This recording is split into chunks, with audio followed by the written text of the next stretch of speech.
yang terang-terangan berada di pihak Rusia bakal jadi sekutu jika Perang Dunia III. 6 negara yang kemungkinan besar akan mendukung Rusia jika terjadi konflik seperti itu termasuk China dan India.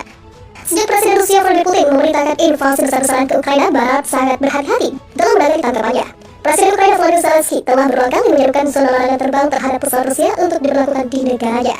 Namun, Pakta Pertahanan Atlantik Utara atau NATO telah menolak permohonannya karena kekhawatiran meningkatnya perang di luar perbatasan Ukraina. Jadi, jika perang dunia baru benar-benar terjadi, negara mana yang kemungkinan akan menawarkan dukungan mereka ke Rusia? Yang pertama, Pakistan. Menjelang invasi Vladimir Putin, Perdana Menteri Pakistan Imran Khan berada di Moskow dalam kunjungan kenegaraan selama 2 hari. Selama perjalanannya, dia dan marah membalas tuntutan dari Barat untuk berbicara menentang Rusia. Apa pendapatmu tentang kami? Apakah budakmu? Apapun yang kamu katakan, kami akan lakukan? Kata Pakistan ketika diminta menekan Rusia oleh Barat. Bulan lalu, pria berusia 69 tahun itu angkat bicara setelah 20 diplomat di Islamabad untuk Biro Usaha Asia Selatan dan Tengah mengatakan sekarang saatnya bagi India untuk lebih menjauhkan diri dari Rusia.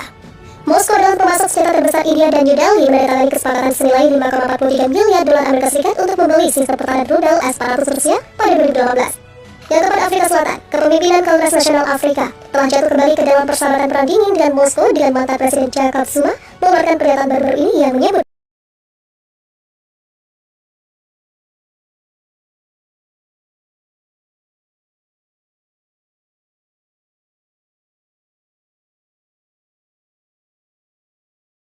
bergabung dengan resolusi Perserikatan Bangsa-Bangsa PBB dalam mengutuk serangan Rusia. Pakistan adalah salah satu dari beberapa negara yang abstain dalam pemungutan suara mengenai masalah ini. Dia berkata, saya ingin bertanya kepada Duta Besar Uni Eropa, apakah Anda menulis surat seperti itu ke India? Yang kedua, China.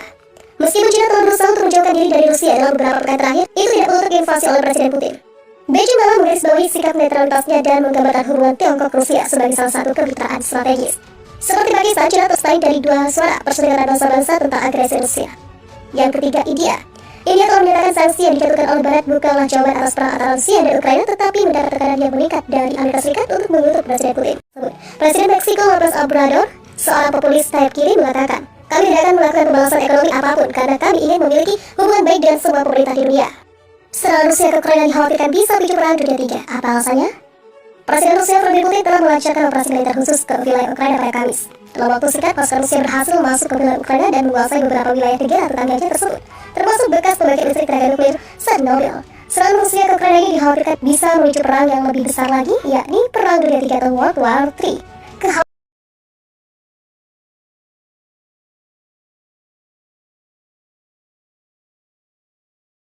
Hal lainnya yang berkaitan dengan serangan Rusia ke Ukraina. Lalu, benarkah invasi Rusia ke Ukraina bisa memicu terjadi Perang Dunia III? Berikut penjelasan ahli terkait potensi terjadinya Perang Dunia III dalam serangan Rusia ke Ukraina. Ahli ekonomi dan politik Universitas 11 Maret, Dr. IGN Agun Setiawan menuturkan, beberapa ahli menyebut bahwa konflik antara Rusia dan Ukraina ini bisa memicu Perang Dunia III.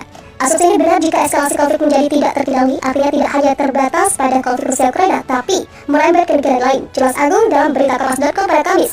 Namun menurut Agung, sejauh ini serangan yang dilakukan Rusia ke Ukraina masih belum terlalu jelas arahnya. Kita belum tahu target serangan Rusia ini apakah terbatas hanya memberi pelajaran kepada Ukraina mengenai persoalan Donetsk dan Luhansk atau akan menguasai seluruh Ukraina, imbuhnya. Ia menambahkan apabila Rusia menjadikan seluruh wilayah Ukraina sebagai target serangan, NATO atau Pakta Atlantik Utara akan merespon tindakan tersebut untuk bergabung dengan resolusi Perserikatan Bangsa-Bangsa PBB dalam mengutuk serangan Rusia. Pakistan adalah salah satu dari beberapa negara yang abstain dalam pemungutan suara mengenai masalah ini. Dia berkata, saya ingin bertanya kepada Duta Besar Uni Eropa, apakah Anda menulis surat? Meskipun China telah berusaha untuk menjauhkan diri dari Rusia dalam beberapa pekan terakhir, itu tidak menutup invasi oleh Presiden Putin. Beijing malah menggarisbawahi sikap netralitasnya dan menggambarkan hubungan Tiongkok-Rusia sebagai salah satu kemitraan strategis. Seperti Pakistan, China telah abstain dari 2 suara Perserikatan Bangsa-Bangsa tentang agresi Rusia. Yang ketiga, India. India telah menyatakan sanksi yang dijatuhkan oleh Barat bukanlah jawaban atas perang Rusia dan Ukraina, tetapi mendapat tekanan yang meningkat dari Amerika Serikat untuk mengutuk Presiden Putin. Dapat mengambil peran dalam meredam gejolak yang terjadi, yakni melalui Majelis Umum Persatuan Bangsa-Bangsa. Sebab menurut dia, pemberian sanksi ekonomi dari negara-negara Eropa Barat dan Amerika Serikat ke Rusia tidak akan berdampak lebih. Sanksi tersebut tidak akan efektif karena 3 alasan. Pertama, sanksi ekonomi baru akan terasa di level masyarakat Rusia dan para elit dalam waktu dan bulan bahkan 1 tahun ke depan. Terang Hikmahanto. Alasan kedua adalah Rusia bukanlah negara yang bergantung ke banyak negara, sehingga sanksi ekonomi tidak terlalu efektif. Sedangkan alasan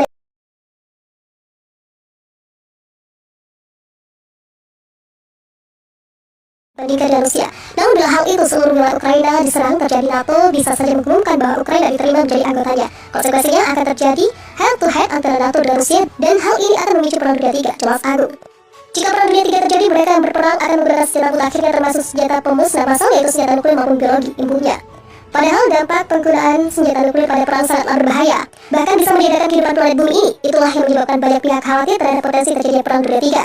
Sementara itu, Guru Besar Hukum Internasional Universitas Indonesia Hikmahanto Juanda juga menyebut invasi yang dilakukan Rusia ke Ukraina bisa saja memicu Perang Dunia III. Operasi militer yang dilancarkan oleh Rusia dan serangan balik oleh Ukraina berpotensi untuk bereskalasi menjadi Perang Dunia III. Ujar dia, Rusia dapat mengambil peran dalam meredam gejolak yang terjadi, yakni melalui Majelis Umum Persatuan Bangsa-Bangsa.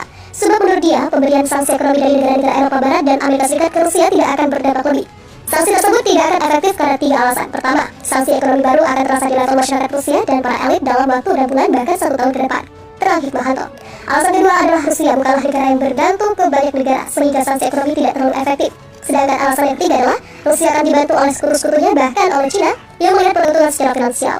Sedangkan jika melakukan penyelesaian konflik menilai hal itu juga akan sulit berhasil sebab Rusia merupakan anggota tetap di PBB yang memiliki hak veto. Apapun draft resolusi yang bertujuan untuk melumpuhkan Rusia secara militer akan diveto oleh Rusia, kata Hikmahanto. Oleh karenanya, ia berpendapat satu-satunya upaya terbuka untuk penyelesaian damai adalah melalui MUPBB.